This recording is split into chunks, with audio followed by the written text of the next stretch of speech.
Now, the most reasonable talk show host from Sop Choppy to the Redneck Riviera, here is Bob Kerrigan.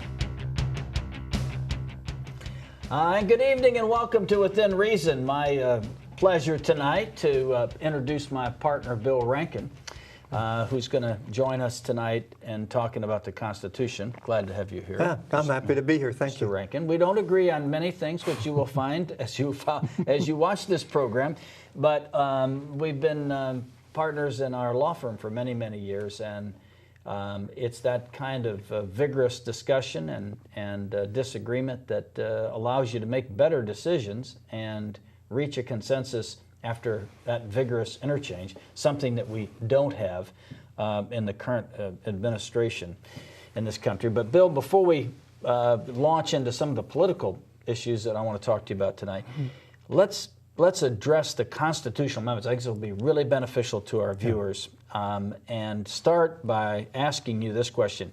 How do we amend the Constitution?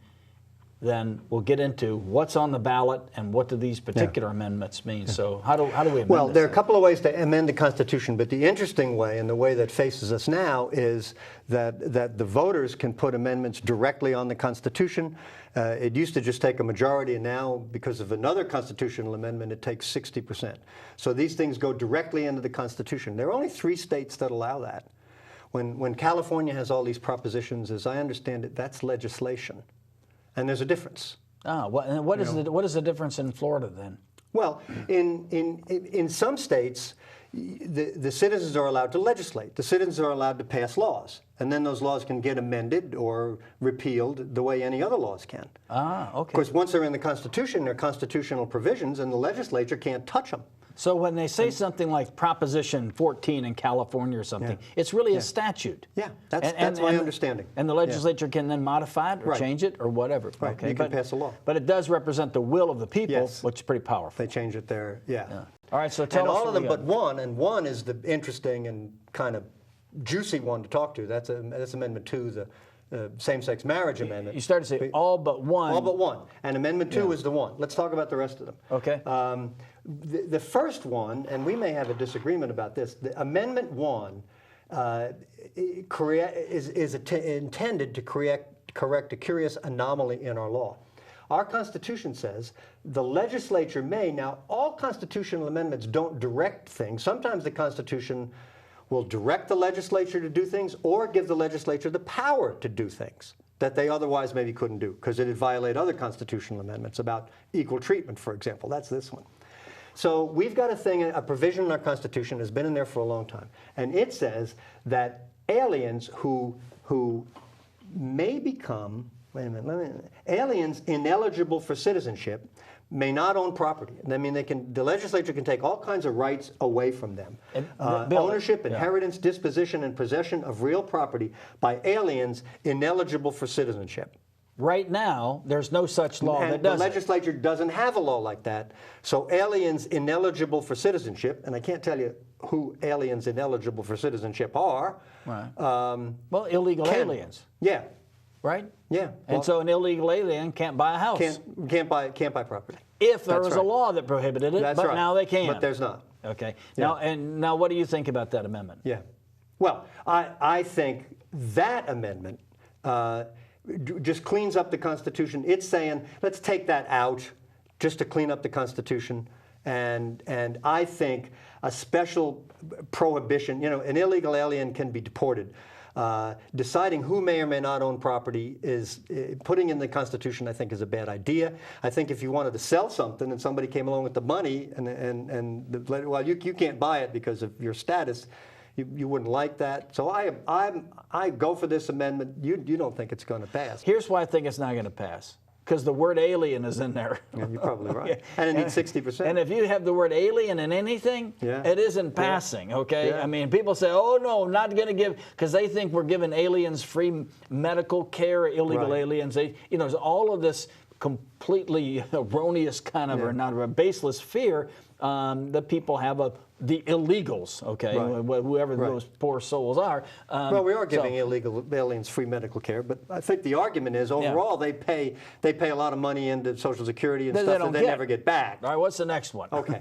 Now the next one, Amendment 2, this is the one that gets all the heat and light. Yeah. And this is the one that says, this is the anti-gay marriage amendment. And it says, I'll give you the whole ballot summary. I call this the Amendment 2. Karl Rove Amendment. Yeah, Go ahead. I think you're exactly right. Okay. It protects marriage as the legal union of only one man and one woman. And here's the sticky point. Here's why people really object. So it says marriage is the legal union of only one man and one woman. So if that was as far as it went, then you could have civil unions. Oh. So marriage would just be for one man and one woman, but civil unions could be for same-sex couples. Okay. So how do they remedy that? Well, you keep going. Right. Because it then goes on to say, no other legal union that is treated as marriage or the substantial equivalent of thereof shall be valid or recognized. Now, the opponents probably go overboard when they say it's going to threaten the livelihood and welfare of, maybe they would say a government hospital doesn't have to recognize a civil union agreement in terms of giving that partner rights to make decisions the way a married person would. Ah, okay. Because marriage has a lot of consequences, just Yes. lots and lots of consequences all over the place now. And that's what the proponents are traveling on. You know, they say, we want conventional families. They say, all the studies say that people are better off in conventional families, so we need to protect marriage. Well, that's wrong. It's just logically flawed. Let's assume that's true, that children do better in conventional two-parent families. But this amendment will do nothing to change living arrangements. Right? I mean, we know, I don't know who else does, but we know of people, for example, two women have been divorced, they have children, they live together in an intimate relationship, and they have children.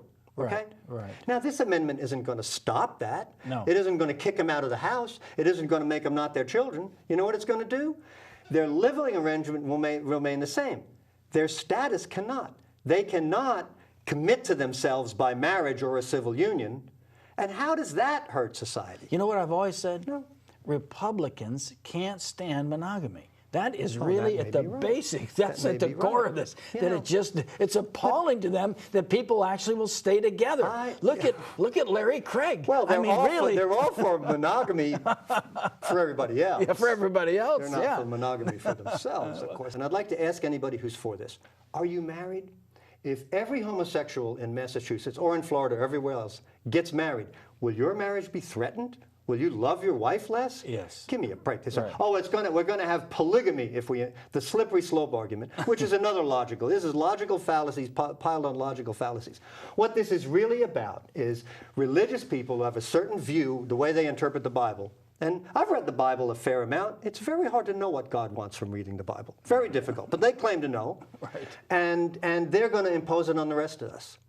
Well, I don't want them to. I'm voting against it for lots of reasons, you know? This isn't a place to take away rights. Listen, you want to defend marriage? Make it harder for goofs like Britney Spears to go to Las Vegas and get married in 15 minutes and then treat the institution of marriage like it's some whim or the latest tattoo or something. Oh. If committed homosexuals want to get married, I'm having a hard time figuring out how that hurts me. The goal of it is this. These people turn out the votes for the Republican Party. The Republican Party gives them faith-based initiatives and tax breaks, and everybody's scratching everybody's back in a cynical way, and the sheep march into the voting booth thinking that they're doing God's work. They're wrong. They're under an illusion. What other amendments are the voters looking at in Florida? The rest of the amendments are tax breaks. Every one of the other amendments is a tax break. So, you know, but having said that, I am opposed to them. But let's go through them. Well, let's just clear this up from the get-go. We are in total agreement that we are both absolutely opposed to putting tax breaks in the Constitution for anybody. Right. Under any circumstance. Right. Okay. Now, even if the tax breaks make sense, don't put them in the Constitution.